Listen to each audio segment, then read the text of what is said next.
It's day 308 today. I'm not going to do a lot of work today because it's life begins today for me. I'm 40 today, so I'm coming over here to look at the flood because it's frozen. It's now got a layer of snow on it. I don't think the ice will be very thick, and I'm going to see if I can get. My mum's got a little rowing boat, so I've got a little electric motor for it, outboard motor. So I'm going to see if we can get it on the lake and go round breaking the ice, because I think it'd be something fun to do, because I can't have a party, I can't go anywhere, and if life gives you lemons, so I'm going to make the most and enjoy this flood. There's lots of new subscribers and different things on the channel, so welcome to them. Some people have been asking about the background of the farm. So I'm obviously now 40. I left school at 16. We farmed about 200 acres. Sort of every year we've took on a little bit more, whether it be rented or I've managed to buy some over the years as well, and then contract farming and different things, and also contract combining. So now this year we'll be harvesting 2,500 acres. I'm farming about 17 or 1800, depending on whether you count the grass or not, or whether we let any out for potatoes. So the farm's grown considerably really in the last however many years. I've just got to the ice now. It's going to be fun actually. So what I'll probably try and do is, I might try and get some pictures of sort of like, being as how today's about me because it's my birthday, I might try and put some pictures on of the machinery that we used to use over the years, and I think I've got an aerial shot of the farm from years ago as well, and then an aerial shot now, and then you can see how much it's changed, how much farming's changed, how the tractors have changed. I mean, when I left school, our loader tractor, we now have 2 telehandlers, but our loader tractor didn't even have a cab on it. The combine didn't even have a cab on it. I was hoping my new combine might have come for my birthday. It's not, so class, you've disappointed me there, unless it's gift wrapped. You've been gift wrapping it and it's arriving this afternoon. But to be honest, I didn't expect it till the summer. I've treated myself. I bought that reg plate for it. So I've got my 21 Lex to go on it. Hopefully I can assign it from new. You can't normally put a private plate on an agricultural vehicle, but I believe you can from new. So I'm going to put that on it just for a laugh. I mean, the plate cost me not a lot, to be fair. Less than 0.1% of the cost of a combine. Something I always wanted to do is make sure, get in a position to be able to buy a new combine. So I feel quite proud that I've managed to do that by the time I'm 40. 39 for me was amazing. Raised a lot of money. Did a lot of mad things. Tractor run, sunflower maze, just to name but a few. Bought 3 motorhomes to hire out. That's part of the diversification of the farm. The farm over the years has also diversified, and that's what's been allowing me to buy machinery, take on extra land and be in position to do the extra land. So I first started with an office conversion, which I'll put a picture of on now.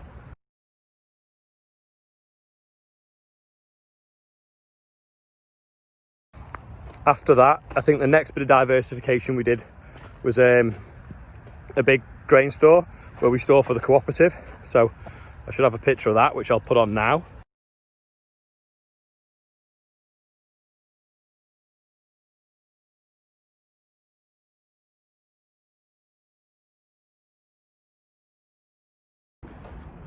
Once the store was built, we then put solar panels all over the roofs.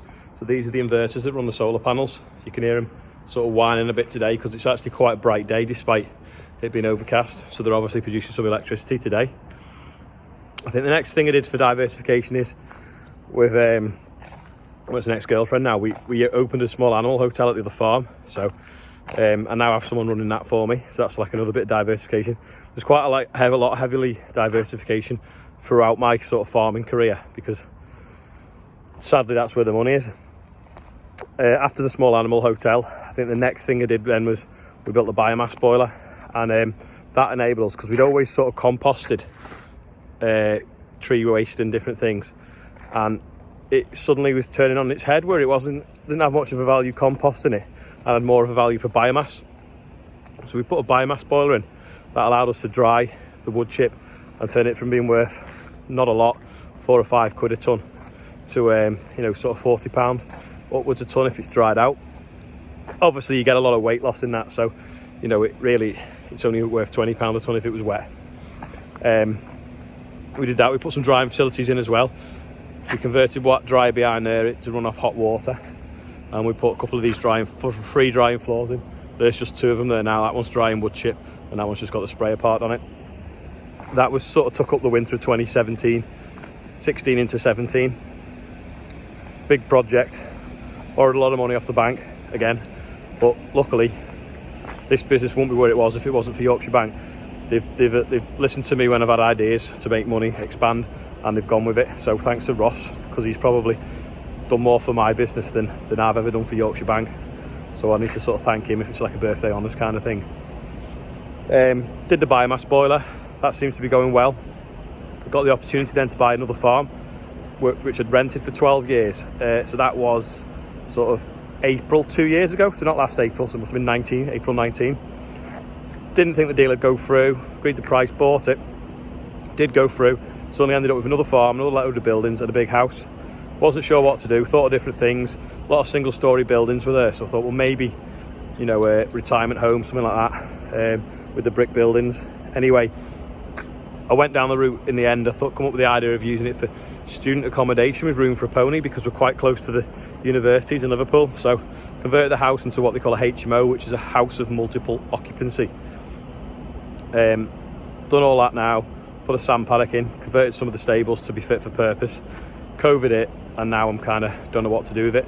So I might start renting as a big holiday let for the next sort of year or so until I know what happens, or just rent the house out as a HMO for sort of young professionals and people that can't afford to buy their own house. I'm going to stand over here by the digger, something you to look at in the background if you don't want to listen to me rambling.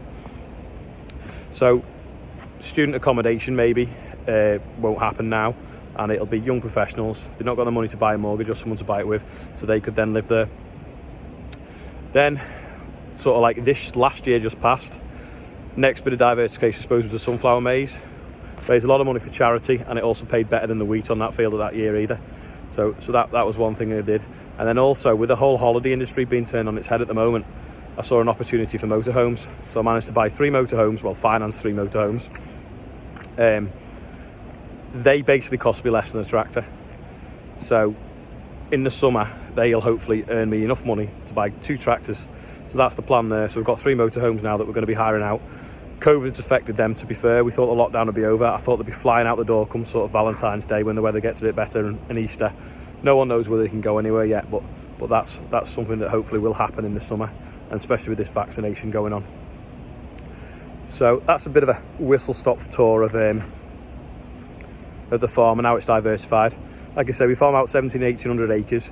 We stretch from St Helens, which is where everyone will remember it for the rugby club, right up to the banks of the River Mersey and near to Liverpool Airport, and then also out towards Lymm, which is heading towards Manchester. So we're on like the clayey bit of land. We've got a bit of sandy ground towards the river, and a little bit sandy as well at Rain Hill, because that's on top of a hill as well. So that's the farm. There's me.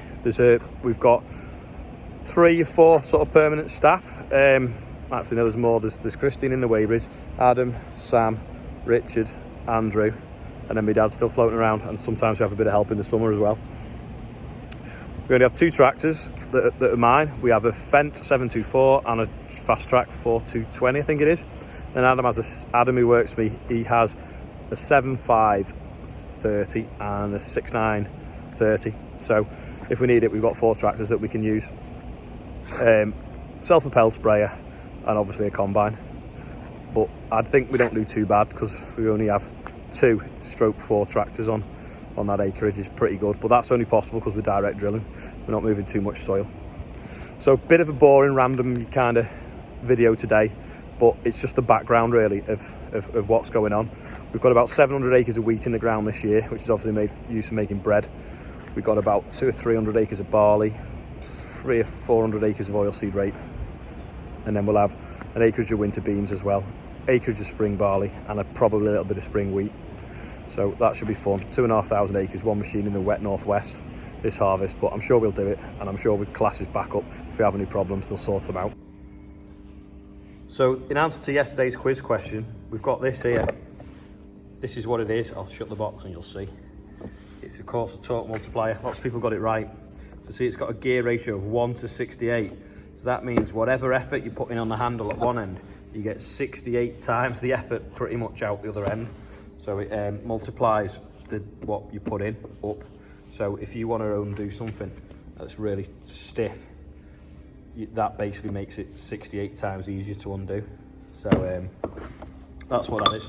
We got it for some of the stuff on the chipper. I've wanted one for years and I kept debating getting one anyway. I've got one of the week, so we'll see how it goes on the chipper.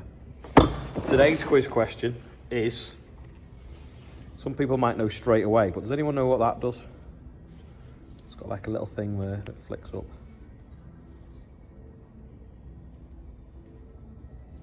It comes standard on some things, but not on others.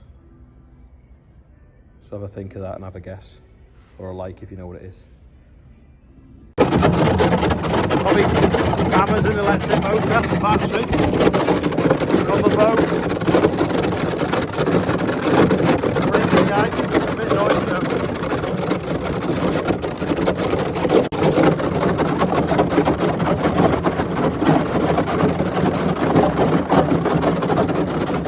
I'll have that, beats rowing.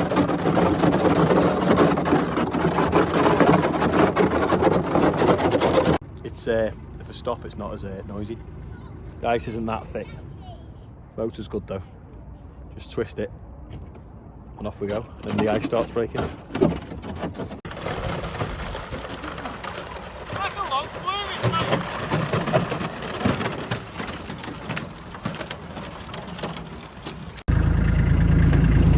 Yeah, there's my motor, the battery. Given up, I've decided it's dangerous because the ice in the middle had floated on top of the other ice. Then we hit it like the brick wall and it wants to tip over. So don't try it at home, kids. Here's a montage, a load of pictures. My sister got me this book and she's put loads of pictures in it of me throughout me sort of childhood and up to 40. And I cried when I opened it. I don't know why, because it was just pictures of me. But here's a selection of some of the tractors we've had over the years anyway, and different machines going up from ages ago right up to now. So hope you enjoy the montage, and I'll see you all tomorrow.